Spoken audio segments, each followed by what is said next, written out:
চারটি আমল যদি কোনো মানুষ করতে পারে, আল্লাহ রব্বুল আলামিন দুনিয়ার সর্বপ্রকার অভাব অনটন থেকে আল্লাহ পাক তাকে মুক্ত রাখবেন।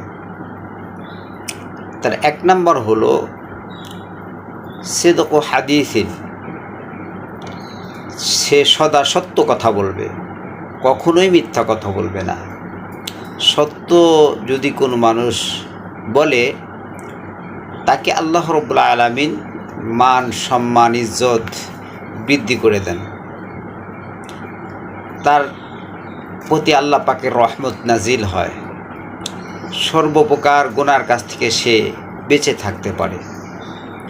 যদি কোনো মানুষ এই একটি আমল করে যে আমি সদা সর্বদা সত্য কথা বলবো, কখনোই মিথ্যা কথা বলবো না, মিথ্যার আশ্রয় নেব না, তখন দেখা যাবে দুনিয়ার কোনো গুনার কাজই সে করতে পারবে না।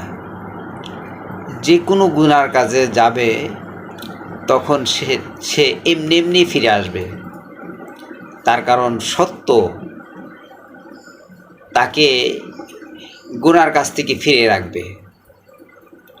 অতএব যদি কোনো মানুষ সত্যবাদী হয়, এই সত্যবাদীর গুণটা হাসিল করতে পারে, তাহলে ওই লোকটা দুনিয়ার সমস্ত গুনাহ থেকে হেফাজতে থাকবে। এই জন্য আমরা এই সুন্দর একটি গুণ, যেই গুণটি সমস্ত নবী রাসূলদের মধ্যে ছিল, সমস্ত আল্লাহর ওলিদের মধ্যে ছিল, যারা দিনদার ইমানদার মুত্তাকিন পরহেজগার হক্কানি উলামায়ে কেরাম তাদের মধ্যে ছিল, বর্তমান যুগে যারা আল্লাহওয়ালা ভালো মানুষ তাদের মধ্যে এই গুণটি রয়েছে।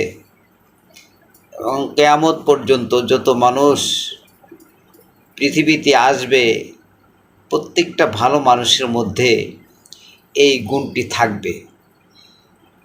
আর এই গুণটির কারণে আল্লাহ রব্বুল আলামিন তাকে তার প্রিয় করে নেবেন। অতএব আমরাও এই গুণটি হাসিল করার জন্য চেষ্টা করব। আল্লাহ রব্বুল আলামিন আমাদের সবাইকে এই গুণটি হাসিল করার তৌফিক দান করুন।